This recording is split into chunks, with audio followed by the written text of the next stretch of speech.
I used to measure success by visibility.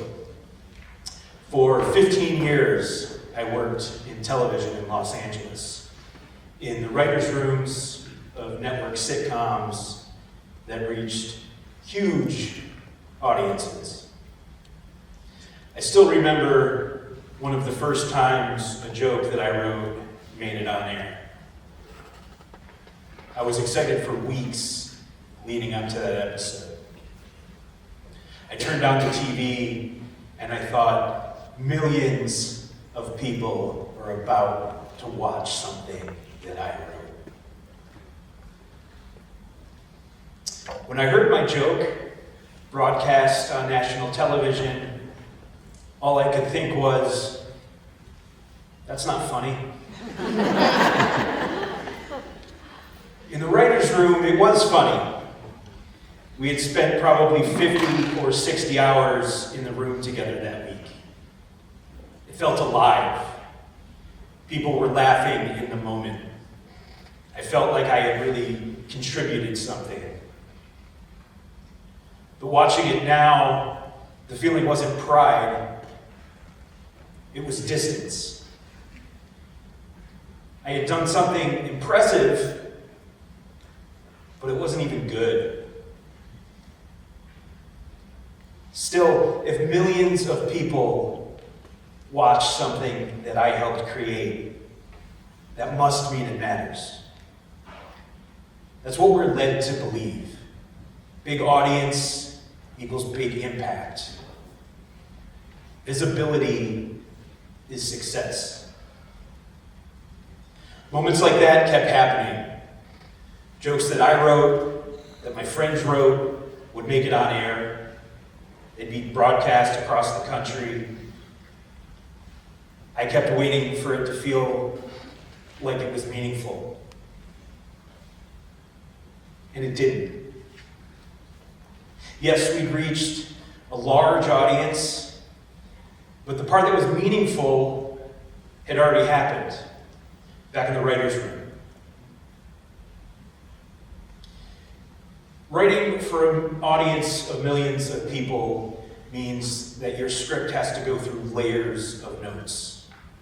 Network notes, studio notes, producer notes, big conference rooms, long tables, dozens of people weighing in. The goal is for the show to reach the widest possible audience. The result is that ideas get softened, edges get sanded down. Specific things become general. The work becomes something that everyone can understand, but no one feels strongly about. So even when a joke that I wrote reached millions of people, it didn't feel important. It felt big, but strangely empty. At the same time, there was a place in Los Angeles where the work never felt hollow to me. An improv theater. A small room. A black box. Mismatched chairs. No executives. No ratings, no notes, nothing filtered, nothing sanded down. Just a group of people making something for each other. We weren't trying to reach a huge audience across the country. We were trying to reach the people in that room with us. And that felt real.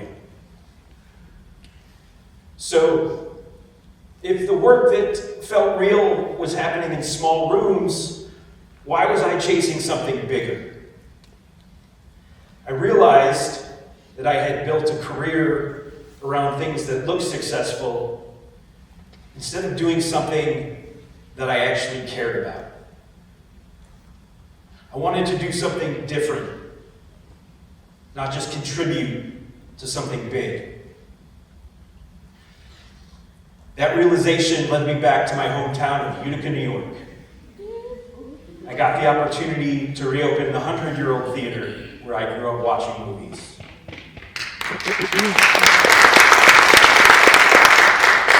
The place that taught me long before Hollywood jobs ever did that stories can change people. Restoring a building that old takes time. We didn't have a lot of money, or any money, really. So while we worked on raising it, we started putting on shows in the available space we had. A small room. The early reality was 30 seats, $10 tickets, sometimes 6 people in the audience. 2 of them were usually my parents.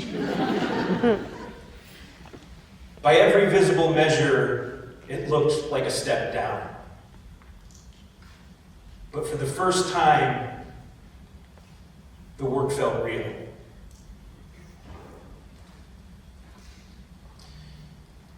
Small rooms are different.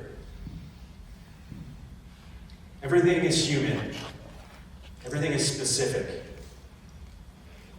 In a small theater, you see people. You see someone taking a risk on stage. Someone coming back week after week. Someone becoming a little braver. A shy student finding their voice. An older adult rediscovering their creativity. People coming back because the experience changed something. Some stay to perform. Some stay because they've found a place they belong.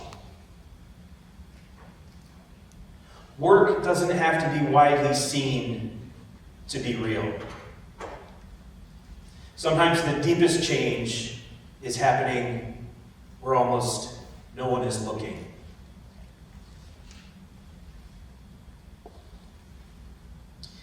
Here's what finally clicked for me. Don't confuse visibility with value. Sometimes they overlap, but they're not the same thing. Now, instead of asking, how many people will see this, I ask, will this matter?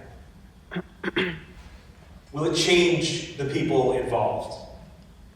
Will someone leave a little stronger, braver, more connected?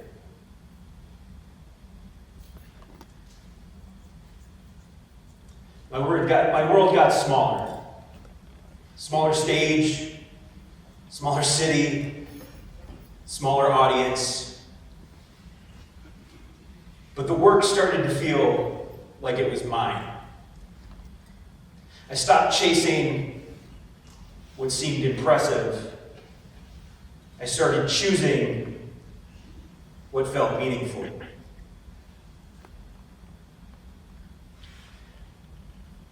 I used to judge success by how many people were watching. Now I measure it by whether the work changes anyone, including me. Thank you.